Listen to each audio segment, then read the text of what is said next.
Hello, my friends. Welcome back to the Puddcast. This is episode 75. I hope you are doing well. I hope your family is safe and healthy. I hope that you are finding ways to thrive while at home or at work. If you're still one of those essential workers, thank you so much for what you're doing right now during this time of crisis. My guest today on the podcast is Jamie Sumner. She is the author of a number of novels and nonfiction books. She has got a brand new book out called Eat, Sleep, Save the World, full of encouragement for parents of children with special needs. She also has a book on motherhood called Unbound, and some novels, some middle grade novels, think wonder kind of fiction. So had a really lovely time talking with Jamie, really about how to parent in a guilt-free manner during this time when we're kind of stuck, and so I really think you'll enjoy this. There's something in here for every parent or caregiver of young children, whether you have special needs children or not. So we'll get to that in just a quick moment. Just want to say a quick shout out to all of my Patreon supporters. Thank you so much for keeping up your support. I expected to see quite a few people drop off, and I didn't. So I was blessed by your ongoing support, and I'm praying that God continues to provide for each of you financially. If you'd like to chip into this and help pay for my work here, you can go to patreon.com/JonathanPuddle. Thank you so much. Let's have a listen. For everyone listening, I'm Jamie Sumner, and I wrote Eat, Sleep, Save the World, Encouragement for the Special Needs Parent. And the irony, I think, about that is that it came out March 3rd, which was basically, it's like it kind of rode in on the coronavirus, like it rode in on a band of horses and was dropped in the midst of all the chaos. And it's funny to think that I would write a book that I would then need to read for my own heart. I mean, just because it's like, oh, so I haven't learned these lessons permanently. I guess I need to review, as we all do.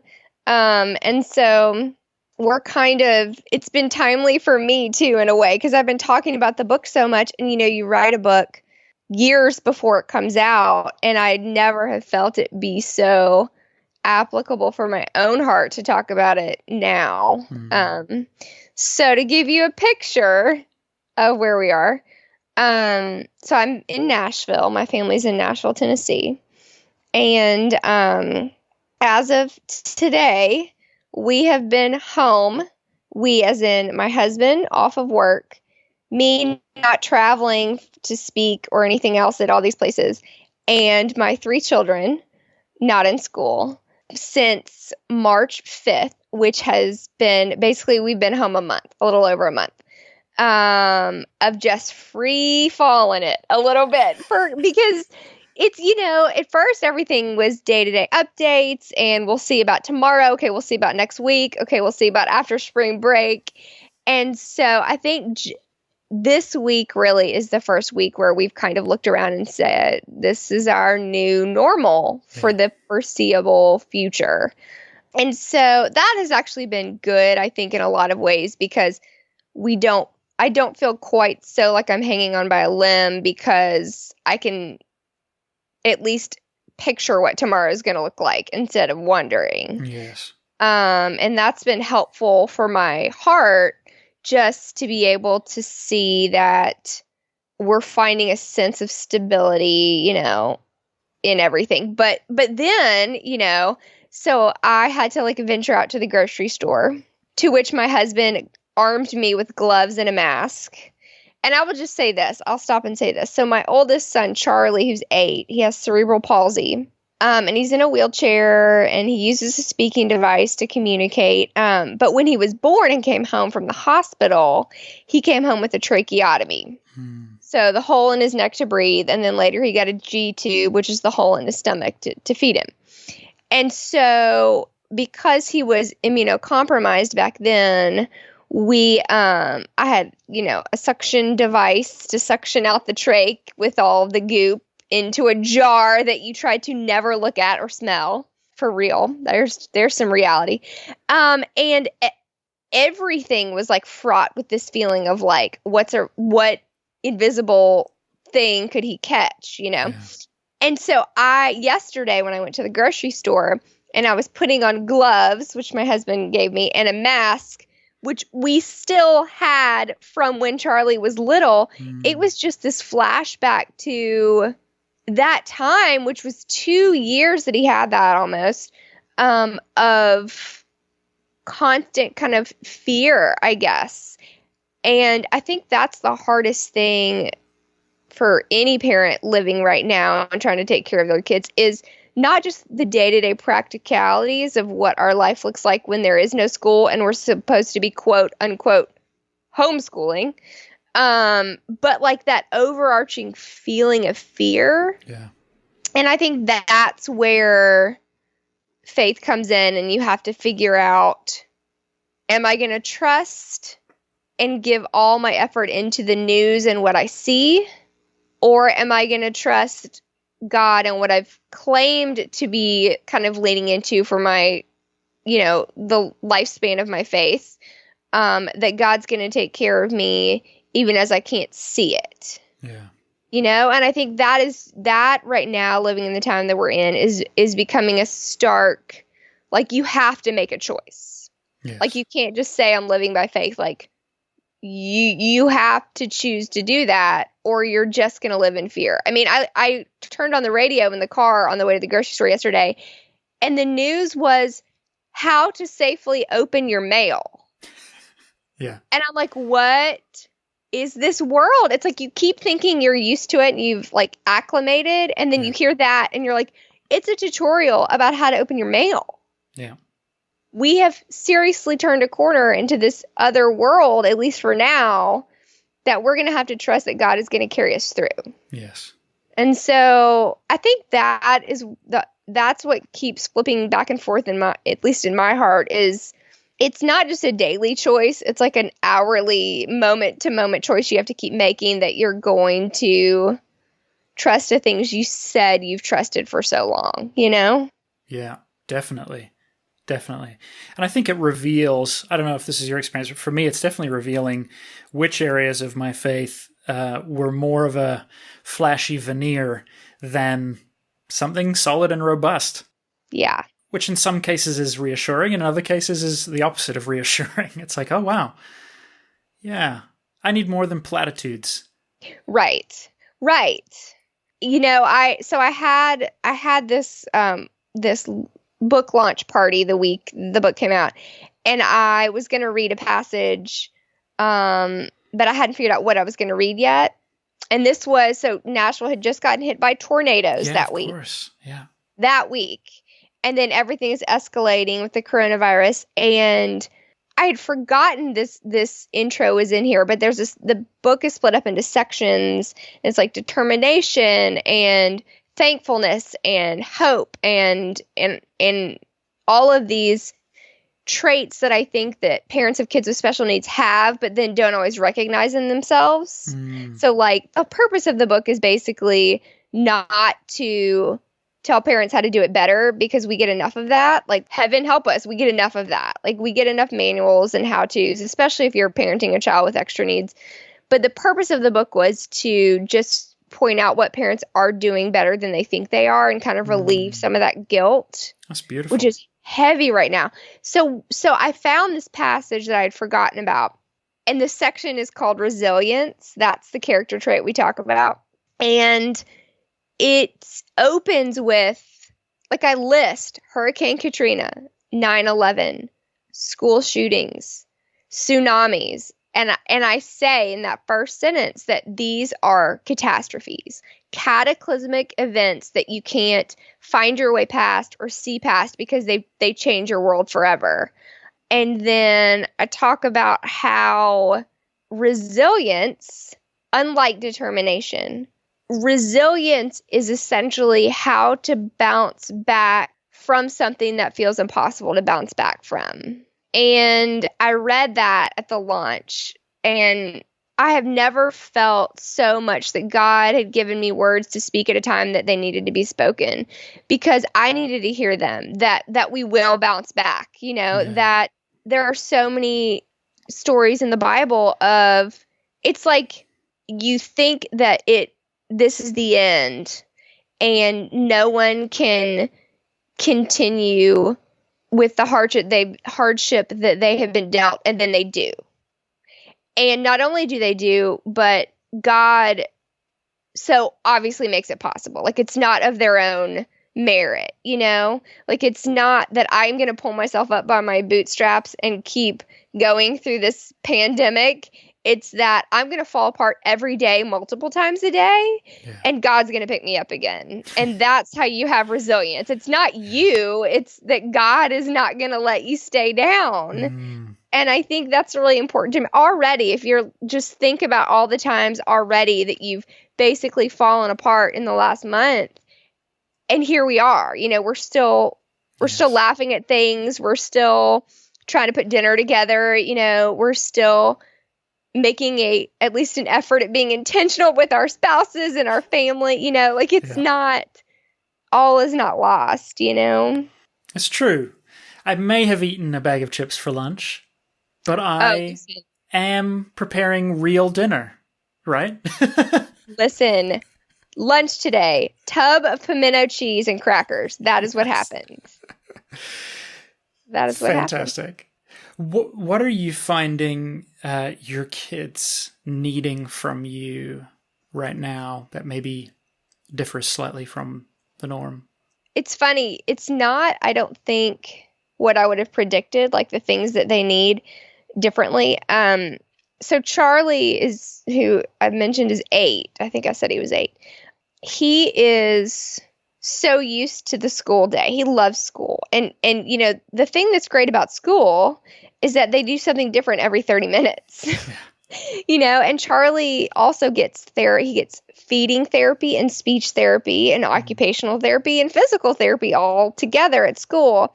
And so I was really worried when he came home that he would get immediately bored and he would lose all the skills he practices at school, and he would fall apart.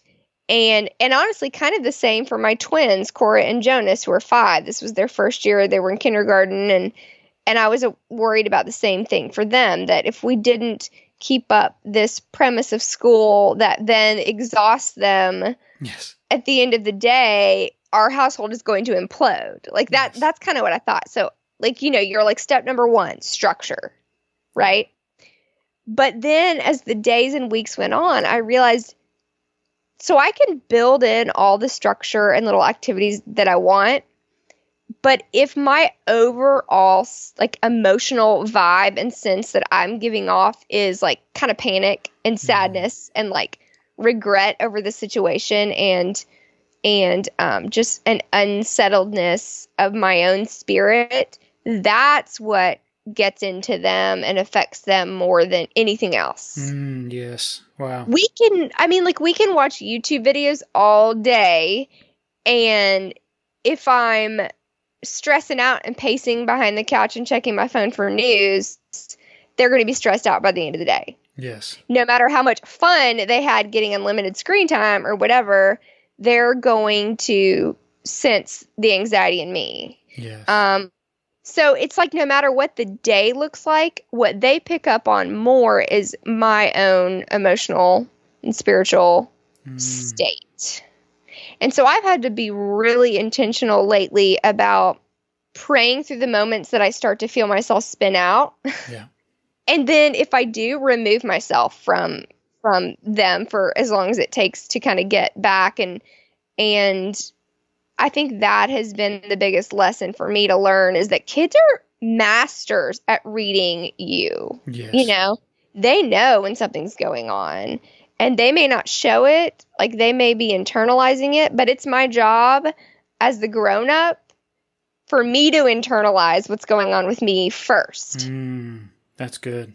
Yeah. So that was my like aha moment as we kind of have gone forward, is that I just need that. And the only way I can do it is to find that release elsewhere. You know what I mean? Like to release my stress elsewhere, which it's like I'll get up before everybody's awake and I'll go for a run by myself and I'll pray. Because I'm not like a kneel by the bed and pray kind of person. I never have been because it feels too formulaic. Sure. I'm also like every time we read prayers aloud in church from a screen, I'm like, I'm not meaning anything I'm saying because it feels so weird. I'm going to pray it later, because I just need it to be a different feel for me. So I'll go run and I'll pray in the morning. And those times I found, and this is advice for any parent, not just special needs parents. It's just special needs parents tend to be worse at carving that time out for themselves because they feel bad about it. They feel so much worse. But I think we all need the time to connect with God and have our space no matter what that looks like. And it's not going to be whatever it was before all of this. But there are times and ways to make it happen. Yeah. Yeah, seriously. Wow. You touched on the guilt just before, and that's been real for me. Like my wife is working full time and is now at home. My schedule is a lot more flexible, and so I'm sort of doing all the bits and pieces with the kids. But I'm competing with this some kind of expectation that I'm meant to be doing much, much more, and that I probably shouldn't be podcasting or doing my bit to encourage people. I probably shouldn't be painting the kitchen, even though like the reason I'm painting the kitchen is because we're supposed to become foster parents as soon as that's done. And I know that need hasn't gone away. In fact, it's only gotten worse. So it's kind of like there's that. And I get to the end of a lot of days and I feel like, man, I am failing at the parenting part. And then I kind of have to go through my self-talk and figure all that out. But that guilt feels way worse right now for me than it does normally. I normally wouldn't say that was a thing for me. Yeah.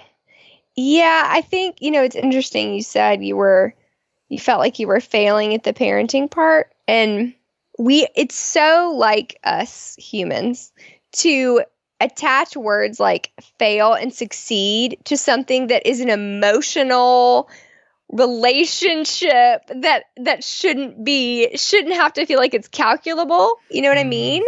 But we do. We say fail. We say parenting win. I mean, we do this because we want to quantify what we're doing so that we feel better. But what ends up happening is we quantify stuff and we feel worse. And I think, because I do it so much. Oh my gosh, I have a list all the time in my head of like, it's like if there were a ledger and checks and balances, like it's always ticking away, Yes. And I think for me, this is the times when I've actually felt the most release from that is when I feel like I'm doing so bad as a parent that I literally just throw my hands up because there's no way I'm climbing out of this pit that I have fallen into parenting. And I think just that act of like throwing your hands up and then waiting and letting God fix it because then it takes it out of your control again, which is where it should be. Gives that release from the guilt. You know what I mean? Because if you feel like you're winning at parenting, like I did 3 educational activities that I found on Pinterest today, and my kids are excelling at math even though they're not in school, and we are going all organic. And, it's like when you feel like that, you're actually the least connected with God and how powerless you are and how much you're supposed to be leaning into him, because then it feels like you're doing it all. And so for me, the only way I figured out how to let go of the guilt is to remember that Charlie and Cora and Jonas, like, they're mine, but they're not mine. Like, they're mine on loan. You just mentioned foster kids. It's like we have to remember that our children are on loan and they're God's children first. And so, which means if we quote unquote fail, he's still going to take care of them. And then the pressure is off a little bit more, as long as we're being intentional as best we can, that's all we can do, because God will still carry them through all of our mistakes. Thank goodness. Yes. That is a good reminder. Thank you. Yeah. I feel... Well, I'm talking to myself, yeah, too. well, I'm glad. I feel... you can't see my hand is on my heart. I feel that right now. That's really good. Yeah. Eat potato chips for lunch, feed them what you got to feed them, and we're all just doing the best we can, What else are you telling yourself? What else, or what else would you want to tell yourself right now? I think specifically on the special needs front, I think the thing I'm trying to remember, because you hear about, I have a friend who has an adult son who has autism and lives in a home away from her. And she can't visit him right now because they've closed visits and they've closed all their day trip, field trip activities, and right now when his world looks so different, he doesn't quite understand why she can't visit. Yeah. And he doesn't understand why the routine that he has clung to and that has worked for him for so long is no longer there. Yeah. I've had to watch her go through trying to explain that to him from afar. And that's really difficult. And I know a lot of parents that are in that situation. And so the thing that I'm trying to remember is that God can teach her son and my son and all of our other children lessons through this that we can't.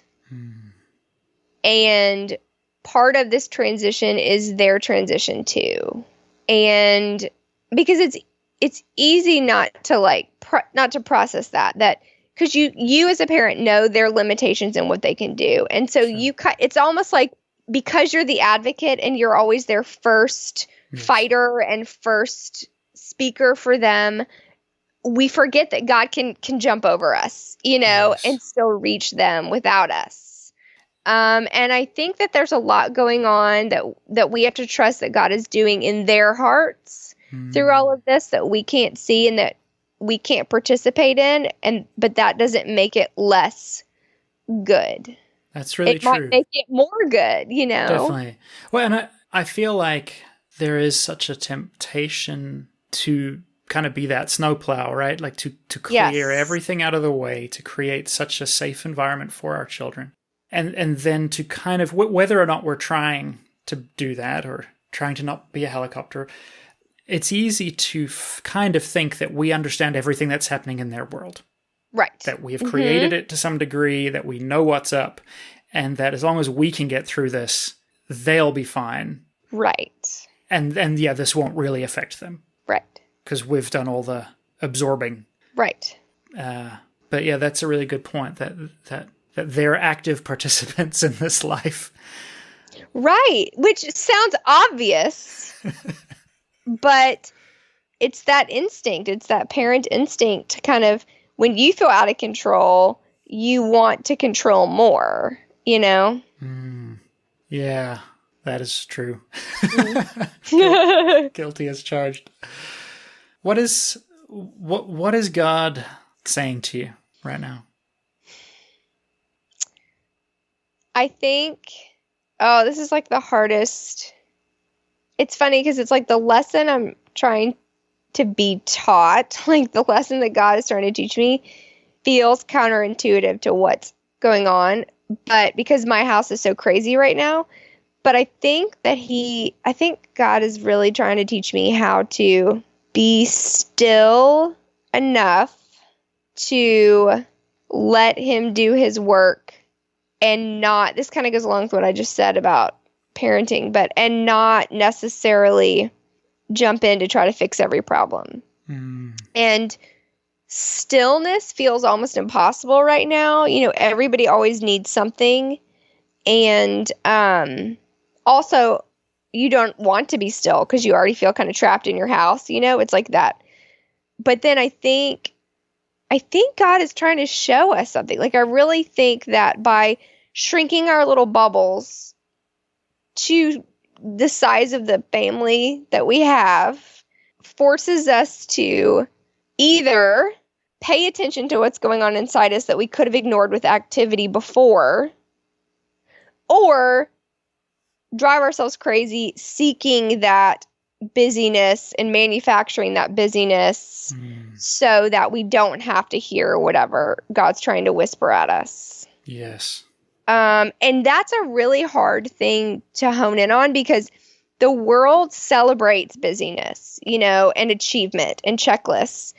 But when all of that is taken away, literally taken out of your hands, it's a huge opportunity to figure out what's important to you. And, everybody picks, for New Year's, everybody picks, resolutions and words that inspire them for the year, and, themes that they want to kind of follow for their life, courage or, consistency or worthiness, or, whatever word people pick to inspire themselves. Well, you know what? A lot of times that gets lost or filled in with day-to-day stuff. This is when you really see what your word is that you have secretly chosen. You know what I mean? That you spend more of your time trying to cultivate your life around certain priorities. Yes. And they're going to become really clear while we're all stuck at home. And I think God's trying to show me, both in my parenting life, my marriage, my friendships, where I place my priorities, in my identity. And I think I could ignore it, or I could see whatever he's trying to show me and then be willing to be taught instead of just grumbling along. C.S. Lewis in The Great Divorce, there's a ghost who is always muttering and complaining, and then at one point she fades completely away, and the narrator says, "Where is she?" And he said, or it says, "Why couldn't she be saved?" And he said, "Well, she wasn't a person anymore. She was just a grumble." And I think that's easy to fall into. You become what you do until there's not enough left of you, and God's trying to bring us back. He's carrying us back over and over again. And I think that's important to remember right now. Yeah. Wow. Yeah, that's really good. I feel like I have moments. My friend said to me the other day, she said, "I feel like I'm going through all the grief cycle every day." Yep. Every day. And I start again in the morning. And I thought, yeah, I can identify. Do you think this is going to change your parenting forever? Or do you think that, there'll be kind of a snap back to normal? Do you have a sense? I would love to say that it is going to change my parenting forever, but it's like that feeling that you have when you go on vacation and you notice all the scenery more because everything's different. And so you spend more time looking up and around and appreciating small moments, and you come back refreshed and you're like, I am a changed person. I feel revitalized. I'm going to take this into the rest of my life. And then you see it wear off, right? You sink back into your routines and things like that. I know that the first day that the kids go back to school and actually get on the bus and go to school, it's going to feel amazing, right? And I'm going to miss them all day because I'm not used to this. And then they're going to come home, and I'm going to be very intentional with every moment, because we haven't had this in a while. But then eventually that wears off, right? You're like, did no one eat breakfast? And where is your coat? And did you get your homework? And we're doing that on the way to the bus stop. And then they get home and they immediately want to go run off and play with their friends. And I'm like, fine, and someone didn't eat their sandwich again. Why do I even make these every morning if you don't eat them?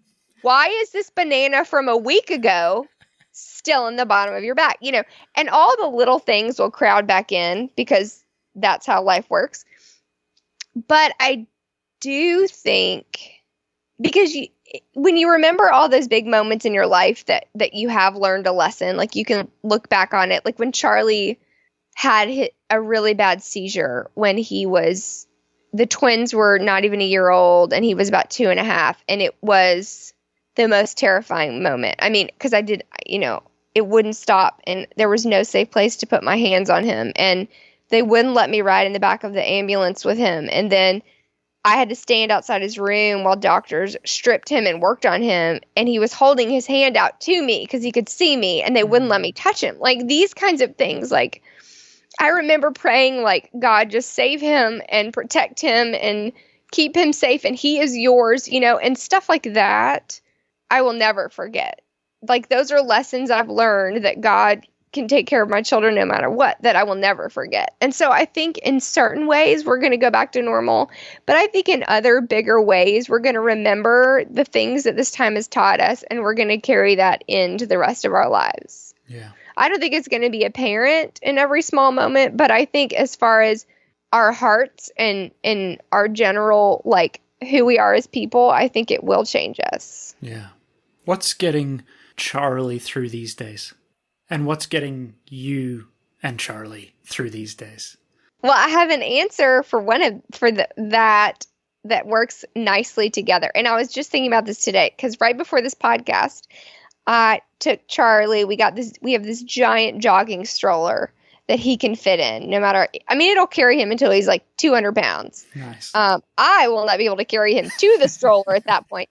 But so right before this, I took him for a really long walk outside, and he would point out cars, and I would name the colors, and he would wave at everybody that we passed from 6 feet away, and I remember thinking, so we used to do this when he was a baby, like because we couldn't do anything else, and because of the trach, he was, we couldn't go to stores and stuff like or play areas and things like that, like anybody else. So we would go for walks all the time. And so it's so funny because I remember thinking today, it's like in a lot of ways we've reverted to that old time, and it has been so special because we didn't have so much time to do this when he was in school every day during the week, and because we have all this time now, we've rekindled this tradition that has been so sweet for both of us.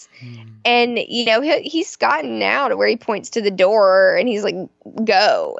And we do, and I think that has been a really big deal for me to get to have that reconnection with him. Yeah. So isn't that interesting, right? My brain defaults to what's getting Charlie through, what's getting you through. And there's a sense where Charlie's getting you through and what you're creating for him is also what's getting you through. Yeah. I wonder if that's what gets God through. Like, what gets God through life? Us. Like, enjoying us? Hope? I don't know.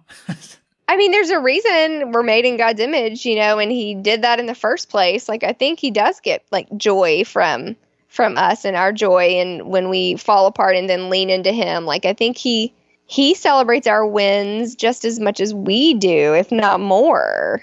Yes. Amen. Yeah. But not our hashtag parenting wins, because we should ditch those. Right. How do we unmake that as a hashtag? It's a really good point, though. Like, yeah, I think what you didn't say, but I think is kind of intrinsic to that is if our measure of success is pegged upon all of these tangible like metrics, well, then as soon as our capacity to deliver them is removed, then our sense of success is removed. Exactly. What do you think's a more holistic, so also healthy... our sense of failure too? You know what I mean? Like, right. Which is the point. And I think that's largely what I feel, is that I don't know what my daily metrics are anymore. And if I don't know that I'm succeeding, I assume I'm failing. Yeah, I get that. Yeah. Mm-hmm. Now, that's a bigger issue in my life than just the current season, because I'm kind of... there's a bunch of other circumstantial things in my life that play into that. I mean, I think if we asked anyone who's listening to raise their hand if they've fallen into that, everybody is going to, all across the world, people are raising their hand right now because we all do that. Like, how do you not? Like, because we're not out of time, like we're stuck on this timeline. And so we're looking around trying to measure it. And I mean, luckily God is timeless and can see everything forwards and backwards. And so doesn't have to measure our failures and successes, because he's wiped all that out. But we're still here, like it's still going to be dinner time in a few hours and I'm going to have to deal with that. And so, yeah, of course we're going to succumb to those kind of, did I do a good job or not? We all like gold stars. It's true. And yet we know that they're not that helpful. And, Oh, totally. most of us have removed them from... I don't give up gold stars for memory verses anymore because I figured out that doesn't work. And in fact, it causes all kinds of problems down the road. Yeah. Especially in theology. What are you making for dinner tonight? Oh, gosh. So now I have to figure that out, huh? I think we're making tacos, if you want to know the truth. Because I went to the grocery store yesterday, and they finally had meat again. There was no meat for, ever. Yeah, same here. So I'm like, we are getting some ground beef. We are making this happen. We did tacos, I think, last week or the week before. Tonight will be hamburgers for the Puddle family, because it's just nice enough that I can grill again. There you go. What would you want other parents listening to really take away, especially if they're raising children with extra needs? What would your encouragement be to your brothers and sisters in that scenario? I would say, essentially, if possible, throw out the rule book for how you think you should be parenting right now, because it's not going to be the same. And if you throw that out, it might open the possibility that there is a better way to do it that's more freeing.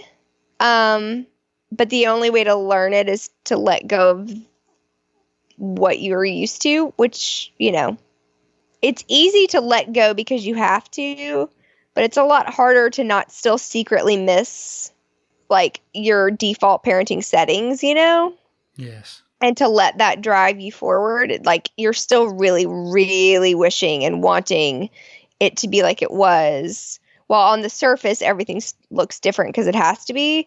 And I think my advice would be to cut yourself some slack and just let this time be what it is and not put any shoulds, any expectations on it, and just do what you can do. And then I always learn my best lessons in hindsight. So, and then look back when we're past this and see maybe what you can't see now, which is where God is stepping in, because we're not all going to be sitting cross-legged on the floor, so attuned to God that we can literally hear his voice in wind chimes. It's not going to be like that right now, and we shouldn't expect it to be. So my heart is saying, okay, I'm just going to do what we do, and I'm not going to judge it, because that's pointless right now. Judges are supposed to be impartial, and clearly I am not that, so I'm not going to do that. That's a really good point. Then later, right?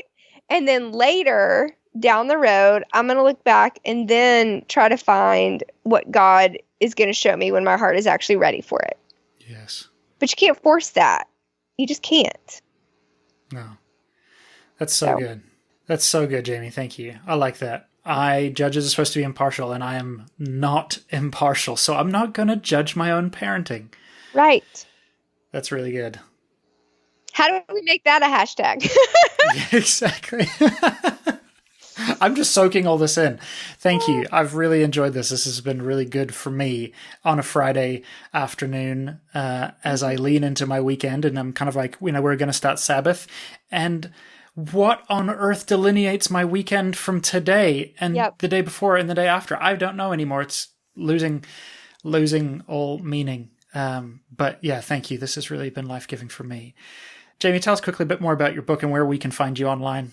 Absolutely. So it's called Eat, Sleep, Save the World, Words of Encouragement for the Special Needs Parent. And you can find it anywhere, Lifeway, Amazon, Barnes & Noble, wherever, your indie bookstore, wherever you buy books. I believe Lifeway, because books are being delayed everywhere, I think Lifeway has made the ebook super, super cheap everywhere. So whatever platform you use to read ebooks, I think it's on super sale. So that would be good. And my website, if you want to find out more about me, I also write middle grade fiction. That's right. And I write for the New York Times and the Washington Post. So you can find more about me on my website, which is jamie-sumner.com. And you'll find me. I'll put all those in the show notes so everybody can get those. Jamie, would you be willing to pray for us parents in this Absolutely. Time? Lord, I lift up all the parents parenting kids with special needs and parenting all of our kids, since everybody has extra needs right now.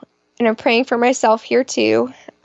Please give us the grace to listen to you over our own thoughts and fears. Grant us the supernatural ability to hear you in this time, and to be brave enough to listen and brave enough to let go of all of that parenting guilt, so that we can find some rest even when the days feel so long. Please open up moments of time that we could not have made ourselves, to give us some laughter and some extra sleep and creativity and all the other things that also speak to our hearts. And please just keep us grateful and keep us listening, and show us today how you are loving us in all this. Amen.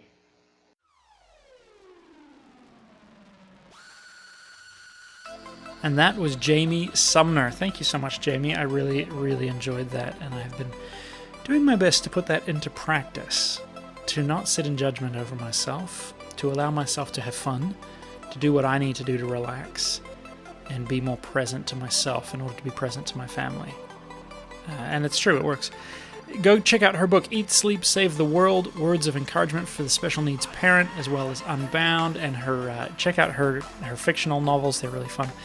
You can go check out the show notes for this episode for links to all of those things, as well as go to my Amazon shop, amazon.com/shop/Jonathan Puddle, or amazon.ca/shop/Jonathan Puddle, and you'll find links to all of the books that I have featured on the show here, as well as other resources, non-book things too. So simple one-stop shop for all the things I talk about here. You can go and buy it. Go follow Jamie on Instagram, Twitter, Facebook, and elsewhere, and find her at jamie-sumner.com. Grace and peace to you guys. Thank you for listening. Thank you for sharing these. I hope that this helps you during this time. Reach out to me if you have any ideas for people you think I should have on the show. Much grace, much love, much hope to you all. I will talk to you next week.